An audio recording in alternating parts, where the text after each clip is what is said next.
रात का समय था। शिमला की पहाड़ियों पर फैली बर्फीली हवा अपने साथ एक अजीब सन्नाटा लेकर बह रही थी। आसमान में बादल इतने नीचे झुक आए थे मानो धरती को छू लेना चाहते हो। दूर दूर तक कोई इंसान दिखाई नहीं दे रहा था। सिर्फ पहाड़ों के बीच खड़ी वो पुरानी टनल नंबर 33 अंधेरे के बीच किसी खामोश दरिंदे की तरह मुंह खोले खड़ी थी। कहा जाता था कि इस टनल के अंदर रात के समय जो भी गया वो कभी वापस नहीं लौटा था। लेकिन एडवेंचर के शौकीन आधुनिक युवा अक्सर डर को चुनौती समझ बैठते हैं। उसी सन्नाटे के बीच पूजा और गौरव टनल के बाहर खड़े थे। दोनों आधुनिक सोच वाले निडर युवा थे जिन्हें खतरे से खेलना पसंद था। मगर आज की रात पहाड़ों की ठंडी हवा में कुछ ऐसा था जो सामान्य नहीं लग रहा था। एक बार फिर सोच ले, कहते हैं इस टनल में रात के समय जो भी गया है वो वापस नहीं लौटा। शर्त लगाई है तो मैं कभी पीछे नहीं हटूंगा और मैं भूत प्रेत पर बिल्कुल भी विश्वास नहीं करता। तू यहीं रुक, मैं टनल के अंदर जाऊंगा और जहां टनल का दूसरा छोर होगा ना वहां तक जाकर वापस आऊंगा। गौरव के चेहरे पर अजीब सा आत्मविश्वास था। मगर उसी क्षण टनल के भीतर से एक दिल दहला देने वाली औरत की चीख सन्नाटे को चीरती हुई बाहर आई। वो आवाज इतनी दर्दनाक थी कि पहाड़ों की ठंडी हवा भी जैसे एक पल के लिए रुक गई थी। पूजा के दिल की धड़कनें अचानक तेज कर दी थी। उसकी उंगलियां ठंड से नहीं डर से कांपने लगी थी। अरे क्या हुआ, डर क्यों गई है? ये तो किसी औरत की चीखने की आवाज है। अरे ये टनल बहुत पुरानी है। पुरानी टनलों के अंदर कई बार जहरीली गैसें बन जाती है और जब ये गैसें हवा से टकराती हैं तो ऐसी आवाज पैदा होती है जैसे कोई औरत रो रही हो या चीख रही हो। अरे ये सिर्फ एक वैज्ञानिक वजह है, डरने की कोई बात नहीं है। गौरव ने मुस्कुराते हुए अपनी टॉर्च चलाई और बिना पीछे देखे टनल के अंदर कदम रख दिया।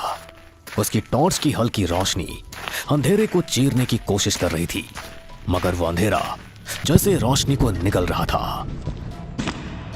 जैसे जैसे गौरव टनल के अंदर आगे बढ़ता गया, टनल के भीतर का सन्नाटा और भारी होता गया। हवा अचानक ठंडी नहीं बल्कि बर्फ जैसी जमाने वाली हो गई थी। कुछ कदम आगे बढ़ते ही उसके कदम अपने आप रुक गए। कड़कड़ाती ठंड के बावजूद उसके माथे से पसीने की बूंदें टपकने लगी थी।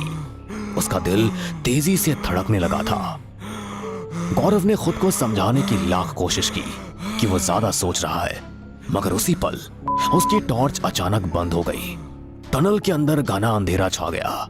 उसने तुरंत अपना मोबाइल निकाला, मगर मोबाइल भी अचानक बंद हो गया। अब वो पूरी तरह अंधेरे में अकेला खड़ा था। अचानक उसे अपने पीछे से सड़ी हुई किसी चीज की भयानक दुर्गंध महसूस हुई। ऐसी दुर्गंध जो किसी पुराने सड़े हुए शव से आती है। धीरे धीरे उसने डरते हुए पीछे मुड़कर देखा। अंधेरे के बीच उसे एक औरत का साया दिखाई दिया। उसका चेहरा अंधेरे में साफ दिखाई नहीं दे रहा था, मगर उसकी आंखें लाल अंगारों की तरह जल रही थी।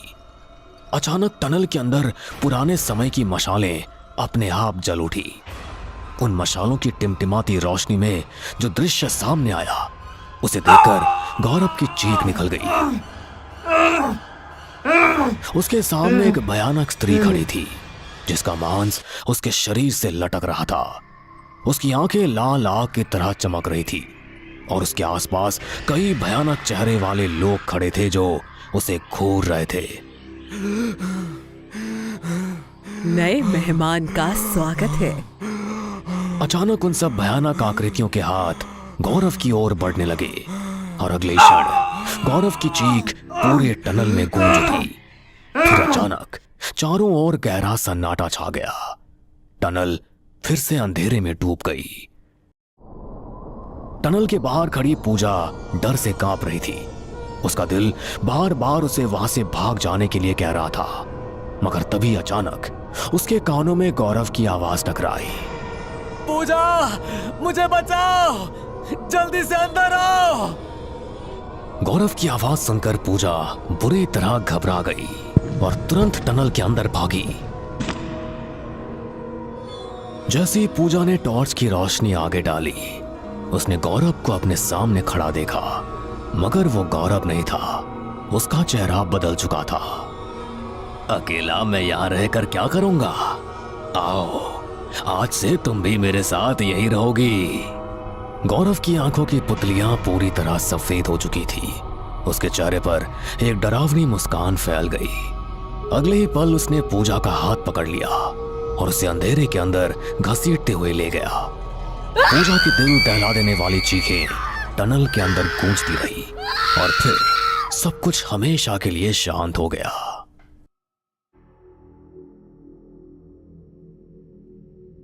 दिल्ली की ठंडी रात खामोशी से घर की दीवारों पर उतर चुकी थी। कमरे के अंदर हल्की पीली रोशनी चल रही थी। उसी रोशनी में दीवार पर लगी पूजा की तस्वीर किसी अधूरी कहानी की तरह टंगी हुई थी और उसके सामने खड़ी आरुषि की आंखों से लगातार आंसू बह रहे थे। उसके दिल को अब भी यकीन नहीं हो रहा था कि उसकी छोटी बहन पूजा अचानक यूं ही दुनिया से गायब हो सकती है। तभी कमरे का दरवाजा धीरे से खुला और उसकी मां अंदर आई। उनकी आंखों में भी वही दर्द था, वही खालीपन जो किसी अपने के अचानक खो जाने के बाद रह जाता है। अपने आप को संभाल ले बेटा, पूजा के जाने का दुख मुझे भी है।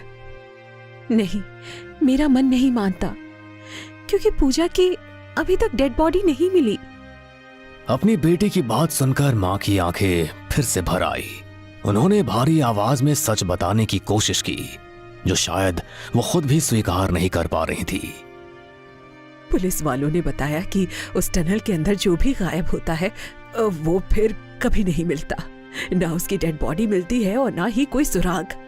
सच तो ये है कि पूजा को रात के समय उस टनल के आसपास घूमने ही नहीं जाना चाहिए था। इतना कहते कहते उनकी आवाज भर्रा गई, आंखों से आंसू बहने लगे और वो धीरे धीरे कमरे से बाहर चली गई।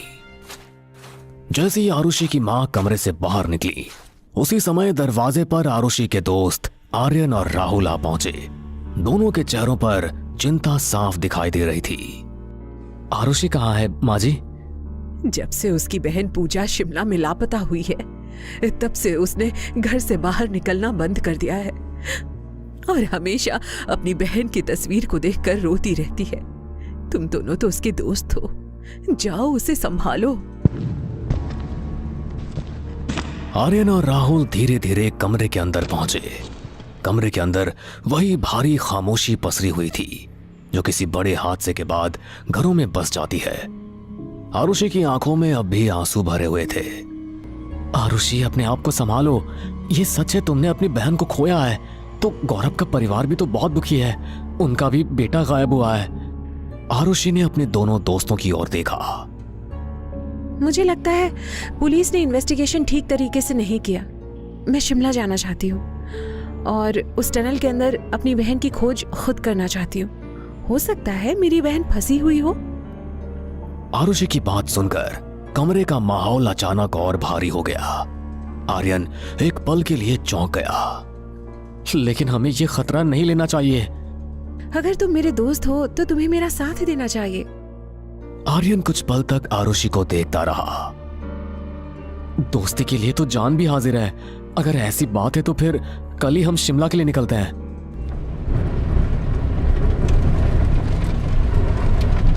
अगले ही दिन आरुषि, आर्यन और राहुल शिमला पहुंच गए। पहाड़ों की ठंडी हवा एक बार फिर उसी पुराने रहस्य की ओर उनका रास्ता दिखा रही थी जिसके अंदर पूजा और गौरव हमेशा के लिए खो चुके थे। तीनों ने शिमला के एक शांत और पुराने से दिखने वाले होटल स्नो क्रेस्ट रेसिडेंसी में एक कमरा लिया। कमरे के अंदर तीनों चुपचाप बैठे थे और बातचीत का विषय सिर्फ एक था, टनल नंबर 33। मुझे लगता है कि हमें रात के समय उस टनल पर अचानक जाकर खोज नहीं करनी चाहिए। हमें टनल के आसपास के स्थानीय लोगों से पूछताछ करनी चाहिए। इससे हमें कोई ना कोई सुराग जरूर मिलेगा। हाँ, मैं आर्यन के बात से सहमत हूँ। अगर ऐसी बात है तो हम कल ही टनल नंबर 33 के आसपास स्थानीय लोगों से पूछताछ करेंगे। अगली सुबह शिमला की पहाड़ियों पर हल्की धुंध फैली हुई थी। देवदार के लंबे लंबे पेड़ हवा के साथ धीरे धीरे झूल रहे थे, मगर उस प्राकृतिक सुंदरता के बीच भी टनल नंबर 33 के आसपास एक अजीब सा सन्नाटा पसरा हुआ था।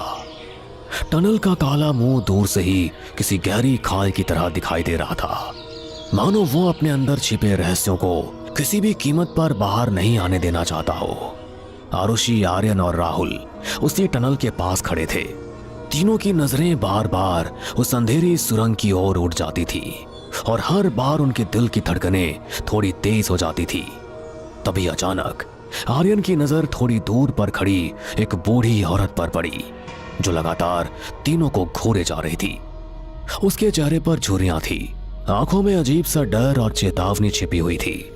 आर्यन धीरे धीरे उसके पास पहुंच गया।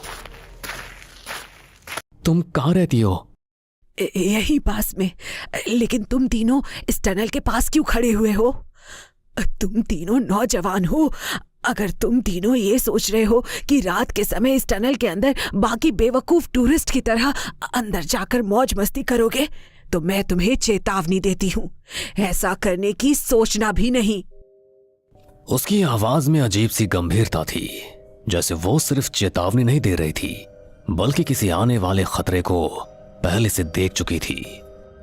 कुछ दिनों पहले एक लड़का और एक लड़की शाम के समय यहाँ पर खड़े हुए थे। मैंने उन्हें रोका, लेकिन उन्होंने मेरा मजाक उड़ाया और फिर रात के समय वो दोनों टनल की गहराइयों में समा गए। और जो इस टनल की गहराइयों में समाता है वो कभी वापस नहीं मिलता। ये बात सुनते ही आर्यन के चेहरे का रंग बदल गया। तभी पीछे से चलते हुए आरुषि और राहुल भी वहां पहुंचे। इस टनल के बारे में क्या जानती हो? बूढ़ी औरत हल्का सा मुस्कुराई, मगर उसकी मुस्कान में अपनापन नहीं, बल्कि एक रहस्यमय डर छिपा हुआ था। इस टनल के बारे में तो सारा शिमला और सारी दुनिया जानती है, लेकिन इस टनल का एक इतिहास है जिसे केवल यहाँ के स्थानीय लोग ही जानते हैं। ये कहते ही चारों तरफ जैसे हवा अचानक भारी हो गई। पेड़ों की सरसराहट भी धीमी पड़ गई, मानो पूरा जंगल उसकी कहानी सुनना चाहता हो। वर्षों पहले जब यहाँ पर अंग्रेजों का शासन था, उस समय यहाँ पर एक औरत रहा करती थी, जिसके पिता को अंग्रेजों ने मार डाला था। वो औरत सीधे तौर पर अंग्रेजों से मुकाबला नहीं कर सकती थी, इसलिए उसने काले जादू का सहारा लेना शुरू किया। लेकिन काले जादू का सहारा लेते लेते वो अपनी अच्छाई भूल गई और उसने अपनी आत्मा भी शैतान को बेच दी। आरुषि के चेहरे पर डर की लकीरें और गहरी होने लगी, मगर बूढ़ी औरत की आवाज लगातार गूंजती रही। धीरे धीरे अंग्रेज अफसर रहस्यमयी परिस्थितियों में मरने लगे और एक दिन उसे काला जादू करते हुए एक बड़े अंग्रेज अफसर ने रंगे हाथों पकड़ लिया। वो काला जादू इसी टनल के अंदर कर रही थी। इस टनल के घने अंधेरे में रात के समय वो मृत आत्माओं को बुलाती थी और अंग्रेजों को मारने के लिए कहती थी। अब हवा में ठंड और बढ़ गई थी। ऐसा लग रहा था जैसे टनल के अंदर से कोई अदृश्य नजर तीनों को देख रही हो। शुरू में तो उसने ये काम अपने पति की मौत का बदला लेने के लिए किया, लेकिन बाद में उसे इस काम में मजा आने लगा। शैतान ने उसे पूरी तरह से काबू में कर लिया और फिर वो लोगों को मारकर अपनी शक्ति बढ़ाने का प्रयास करने लगी। धीरे धीरे वो डायन में बदलने लगी। ये सुनते ही चारों ओर अजीब सा सन्नाटा फैल गया। आरुषि के चेहरे पर डर साफ दिखाई देने लगा। फिर क्या हुआ? बूढ़ी औरत ने टनल की ओर देखा। उसकी आंखों में डर की परछाई और गहरी हो गई। फिर एक दिन कुछ अंग्रेज अफसर रात के सन्नाटे में इस टनल के अंदर आए और उस औरत को उन्होंने खत्म कर दिया और इसी टनल के अंदर जिंदा जला दिया। लेकिन मरने के बाद भी वो टनल से नहीं गई और उसकी आत्मा इसी टनल के अंदर रह गई। उसकी आवाज अब और धीमी हो गई थी, मगर हर एक शब्द सीधे दिल में उतर रहा था। आज भी रात के समय कहते हैं कि वो जीवित हो जाती है और जो कोई भी इस टनल के अंदर आता है उसे मारकर उसकी आत्मा को हमेशा के लिए कैद कर देती है और वो हमेशा इसी टनल की गहराइयों में भटकते रहते हैं। इतना कहकर बूढ़ी औरत अचानक मुड़ी और धीरे धीरे वहां से चली गई। तीनों कुछ पल तक चुपचाप खड़े रहे और फिर तीनों अपने होटल वापस लौट गए। शाम का समय हो चुका था। पहाड़ों के पीछे डूबता सूरज धीरे धीरे अंधेरे को जन्म दे रहा था। होटल के कमरे के अंदर हल्की ठंडक और एक अजीब सी बेचैनी फैल चुकी थी, जैसे आने वाली रात अपने साथ कोई भयानक राज लेकर आने वाली हो। आरुषि, आर्यन और राहुल कमरे के अंदर बैठे हुए थे और तीनों के मन में सिर्फ एक ही सवाल घूम रहा था, टनल नंबर 33। हमें अब क्या करना है? मुझे तो उस बूढ़ी औरत की बातें बकवास लगती है। मैं इन सब बातों पर बिलीव नहीं कर सकती। लेकिन न जाने क्यों मुझे ऐसा लग रहा है जैसे उस औरत की बातों में कुछ तो सच्चाई होगी। अब ये तो हमें उस टनल के अंदर जाने के बाद ही पता लगेगा कि उस बूढ़ी औरत की बातों में कितनी सच्चाई है। मैं तो जा रही हूँ। आरुषि, एक बार सोच लो। सोच लिया। अगर तुम दोनों को साथ आना है तो आओ। तुम जानती हो आरुषि, हम तुम्हें अकेले नहीं जाने देंगे। तीनों के बीच अब फैसला हो चुका था। रात पूरी तरह पहाड़ों पर उतर चुकी थी। चारों तरफ घना सन्नाटा पसरा हुआ था। देवदार की पेड़ों की लंबी परछाइयां जमीन पर ऐसे फैल चुकी थी जैसे कोई अदृश्य परछाई उनका पीछा कर रही हो। टनल नंबर 33 का काला मुंह अंधेरे के बीच किसी भूखे दरिंदे की तरह खामोश खड़ा था। तीनों ने अपनी टॉर्च जलाई और धीरे धीरे टनल के अंदर कदम रख दिए। जैसे जैसे वे टनल के अंदर आगे बढ़ते जा रहे थे, हवा भारी होती जा रही थी और टनल का अंधेरा पहले से ज्यादा गहरा होता जा रहा था। सबसे आगे आरुषि चल रही थी, उसके पीछे राहुल और सबसे पीछे आर्यन। उनके कदमों की आवाज टनल की दीवारों से टकराकर अजीब तरह से गूंज रही थी।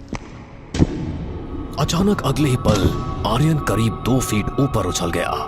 उसकी टॉर्च उसके हाथ से छूटकर जमीन पर गिर गई और उसकी चीख पूरे टनल में गूंज उठी। आरुषि और राहुल जैसे ही पीछे मुड़े, उन्होंने देखा कि आर्यन के पैर बुरी तरह मुड़ चुके थे। अगले ही पल वो जमीन पर जोर से गिर पड़ा। ऐसा लग रहा था जैसे किसी अदृश्य ताकत ने उसे हवा में उठाकर पटक दिया हो। उसी क्षण दोनों की टॉर्च भी बुझ गई। टनल में घना अंधेरा छा गया। ये क्या हो रहा है? हमें यहाँ पर आना ही नहीं चाहिए था। तभी अचानक टनल के अंदर बहुत पुरानी मशालें अपने आप जल उठी। उनकी पीली टिमटिमाती रोशनी में टनल का दृश्य और भी डरावना दिखाई देने लगा। ये कैसे हो सकता है? ये मशालें तो सालों पुरानी है, ये जल कैसे सकती है? तभी उनके कानों में सड़ी हुई किसी चीज की भयानक दुर्गंध टकराई। अचानक टनल की एक दीवार अपने आप फटने लगी और उस दीवार के अंदर से 2 डरावनी आकृतियां बाहर निकलकर उनके सामने खड़ी हो गई। वो पूजा और गौरव थे, मगर अब वे इंसान नहीं रहे थे।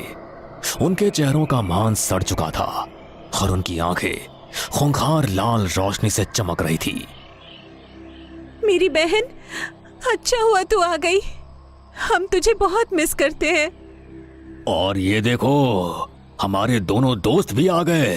अब हम हमेशा साथ साथ रहेंगे। राहुल बुरी तरह चीखने लगा। तभी टनल की दीवारें अजीब अंदाज में फटने लगी और उन दीवारों के अंदर से सैकड़ों मुर्दे अपने भयानक चेहरे लेकर उनकी ओर बढ़ने लगे। तभी अचानक एक औरत की भयानक चीख पूरे टनल में गूंज उठी। धीरे धीरे एक डरावनी औरत अंधेरे से निकलकर आर्यन के पास आ गई। नए नए मेहमानों का स्वागत है। अगले क्षण आर्यन की दर्दनाक चीख टनल में गूंजने लगी और कुछ ही देर में उसने वहीं दम तोड़ दिया। अचानक सारी मशालें बुझ गई और घने अंधेरे में आरुषि और राहुल की दिल दहला देने वाली चीखें टनल के अंदर गूंजती रह गई। फिर चारों ओर हमेशा के लिए सन्नाटा छा गया। कुछ देर बाद टनल नंबर 33 के बाहर 4 आकृतियां खड़ी दिखाई दे रही थी। आरुषि, आर्यन, राहुल और गौरव। अब चारों के चेहरे भयानक हो चुके थे। उनकी आंखों में इंसानियत नहीं, सिर्फ अंधेरा था। तभी वही खूंखार औरत धीरे धीरे उनके पास आ गई। अब तो बताओ कैसा महसूस हो रहा है? हमें प्यास लगी है। तो फिर तुम्हें नए मेहमानों का इंतजार करना होगा। क्या हम इस टनल से बाहर नहीं जा सकते? वो दिन भी जल्दी आएगा। इतना कहकर वो औरत अंधेरे में गायब हो गई और चारों फिर धीरे धीरे टनल के अंदर वापस चले गए। आज भी शिमला की पहाड़ियों के बीच खड़ी टनल नंबर 33 रात होते ही जाग उठती है। कहा जाता है कि उसके अंदर भटकती आत्माएं आज भी नए मेहमानों का इंतजार करती है। जो एक बार उस भूतिया टनल के अंधेरे में उतर जाता है वो फिर कभी वापस नहीं लौटता, क्योंकि टनल नंबर 33 सिर्फ एक रास्ता नहीं बल्कि जिंदा लोगों की दुनिया से मुर्दों की दुनिया तक जाने वाला एक खामोश दरवाजा है।